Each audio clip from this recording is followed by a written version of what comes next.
Welcome to another little episode of Bushcraft Dave.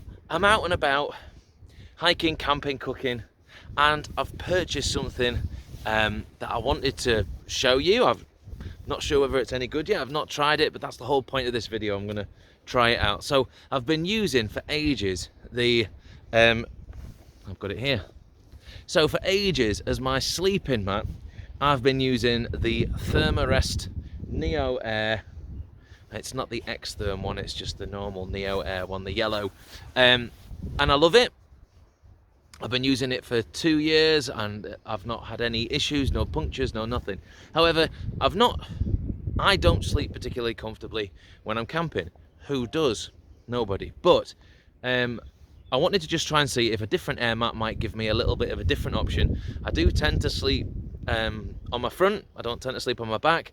At some point I'm going to look into sleeping bag options as well. There's an idea I want to do, but it is very pricey.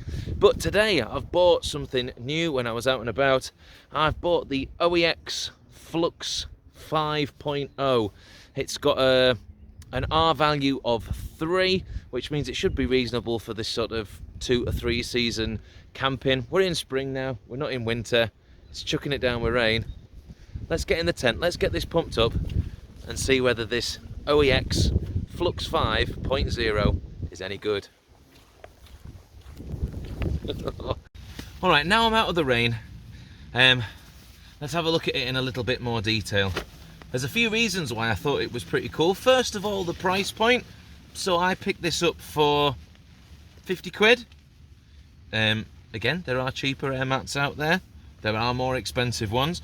I think the Thermarest X Neoair that I got, I think this, I'll get Mrs. Bushcraft Dave to put here how much roughly it cost, but it's expensive. It could have been about 100 quid or more. So in theory, if that was 100 quid, this at about 50 quid, half the price.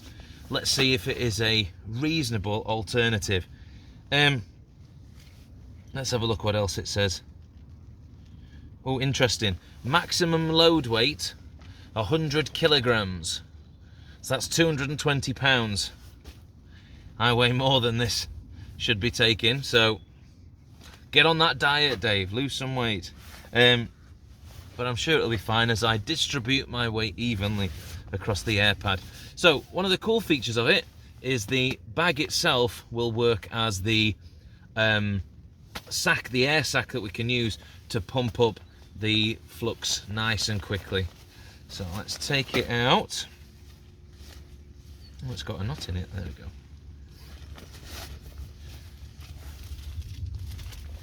Little replacement patch. I'll probably lose it somewhere, like I lose all those extra bits. I need to put them in a box, don't I? So, what have we got in here? 2 free packets of silica. Get rid of those. But we've got our airbed. Let's set about blowing it up. Let's have a look. I mean, this is where eventually when I try and put it away, I don't fold it up anywhere as neatly as they've done to begin with. But it's big. Right, let's have a look. So we've got the whole. Well, let's have a look. Oh, this looks interesting. It's like a 3-way bit to it. There's one that opens up the little central part, and one that opens up the big part. Now I wonder if that's to do with how you're blowing it up. So the stuff sack once I've just took the little cap off that, has a little opening which doesn't fit into the big version. However, that might be the size that you want if you're using like a foot pump. Let's get that back in and locked in tight so that doesn't come off. Now let's get this little one open. Oh, interesting, yeah. Oh, that's better. That's clicked in the big bit. So we've got a little opening. We'll get our stuff sack onto it. And in theory, once we've got this connected, we can just In fact, let's open it up a little bit, blow a bit of air in it, make it full, roll it down, and we pop some air into it. Oh, double the size. Here we go. Now then, we get a bit more now. So that other extra bit of it was folded up inside.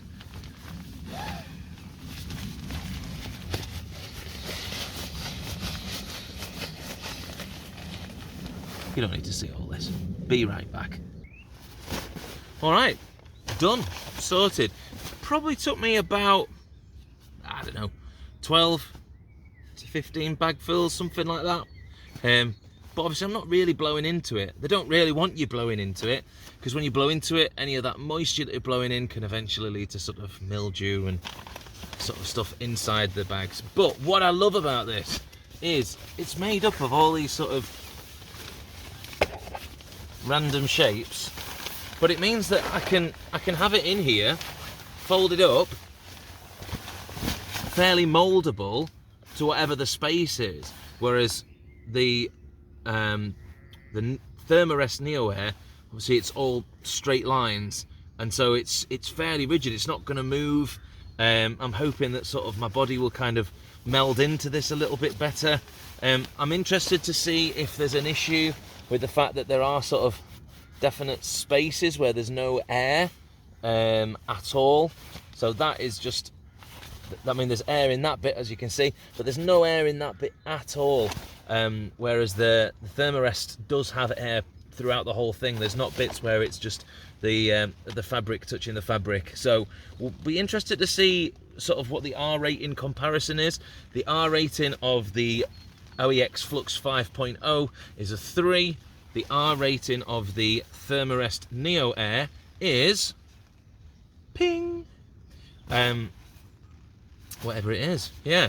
So we'll see what that is like as a comparison.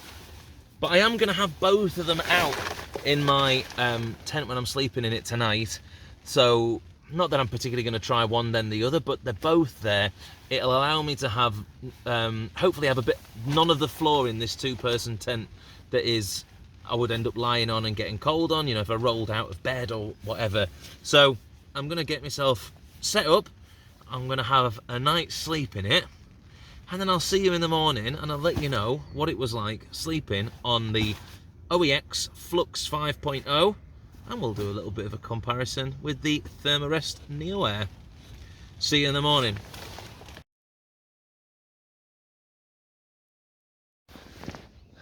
Well, morning. I've spent the night sleeping on the OEX Flux 5.0 air mat, and in general I'm quite impressed. It's not as thick as some sleeping mats, but it's definitely thicker than others. I quite like the design. I quite like the little bubbles and balls that mean that actually the mat itself is quite flexible, so that it can kind of get into every nook and cranny on the ground that you're lying on, and can give you a bit of space to move about. It's really comfortable. It's absolutely freezing on this camp out that I'm doing, and the R rating seems to be pretty reasonably good, because it's not the depths of winter, but it is cold. I mean, my tent's frozen over this morning, and I wasn't particularly cold from the underneath. From the top, yes, I was really cold, but from the underneath, not too cold at all. The only things I would say is that because of the fact that it's all set up as bubbles, and then there's the spaces in between that are just like super thin, it's just plastic on plastic or whatever, I did feel a little bit of cold coming through them, especially if, like, let's say when I reposition myself, whether my shoulder or my hip or my elbow was particularly in one of those spaces, I did notice the cold a little bit. But I actually think, compared to the Thermarest Neoair X-Lite that I normally use, I think this is a pretty good alternative. Like, for 50 quid, it's held up to the cold really well. It's a comfy bed mat. Yeah, I think it's pretty good, and I can see me using it again.